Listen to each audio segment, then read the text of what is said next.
DY. Dada Patil हे महाराष्ट्रातले जुन्या पिढीतील सामाजिक राजकीय क्षेत्रातलं एक अतिशय अग्रणी नाव होतं. आपल्या सर्वांना कल्पना आहे की जीवनामध्ये संघर्षातून त्यांनी एक अतिशय मोठं कार्य उभं केलं.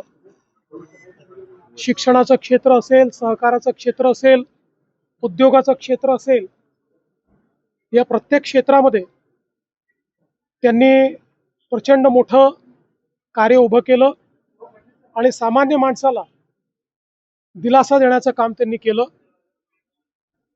विशेषतः राज्यपाल म्हणून देखील 3 राज्यांची जबाबदारी त्यांनी पार पाडली. त्यापूर्वी आमदार म्हणून असेल, वेगवेगळ्या पदांवर त्यांनी जे काम केलं, प्रत्येक कामाचा त्यांनी आपला एक ठसा उमटवला आणि सर्व पक्षांमध्ये अतिशय जवळचे संबंध त्यांचे होते. व्यक्तिगत माझे देखील त्यांचे अतिशय चांगले संबंध होते आणि ते केवळ नेते नव्हते, तर ते एक विचारवंत होते. त्यांच्याकडे सांगण्यासारखे विचार होते, मार्गदर्शन होतं. त्यामुळे त्यांना कधी भेटलं तर त्यातनं आपल्याला नवीन विचार मिळायचा. तो आध्यात्मिक विचार असेल किंवा एकूणच आपल्या संपूर्ण जीवनाला बदलू शकेल असा विचार डी.वाय. दादांच्या माध्यमातून मिळायचा.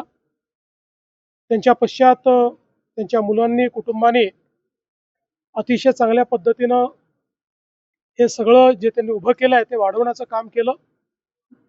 पण एक कृतार्थ जीवन ज्याला म्हणतो, अशा पद्धतीचं जीवन डी.वाय. दादा जगले आणि म्हणूनच आज मी या ठिकाणी त्यांना विनम्र श्रद्धांजली देण्याकरता आलो. मी आज बंटी साहेबांना सांगत होतो, त्यांना आठवण करून दिली की त्यांचा माझा संबंध तसा जुना आहे, पण 1998 साली मी त्यांच्या घरी आलो होतो. त्यानंतरही आलो, पण ते पहिल्यांदा आलो होतो त्यावेळेस मी महापौर होतो आणि तेव्हापासून डी.वाय. दादांचा जो काही संबंध आला तो सातत्याने म्हणजे बंटी साहेबांचा आणि त्यांच्या बंधूंचा तर येतच गेला, पण दादांचा संबंध देखील जवळचा आला. त्यामुळे निश्चित आपल्या सगळ्यांकरता ही अतिशय दुःखद अशा प्रकारची घटना आहे. त्यांच्यासारखे नेते आपल्यातनं निघून जाणं ही महाराष्ट्रामधल्या जुन्या पिढीतल्या जाणत्या नेत्याचं जाणं हे निश्चितपणे केवळ कोल्हापूरकरांकरता नाही तर संपूर्ण महाराष्ट्राकरता ही एक हानी आहे आणि म्हणून त्यांना मी विनम्र श्रद्धांजली अर्पण. बऱ्याच आठवणी आहेत.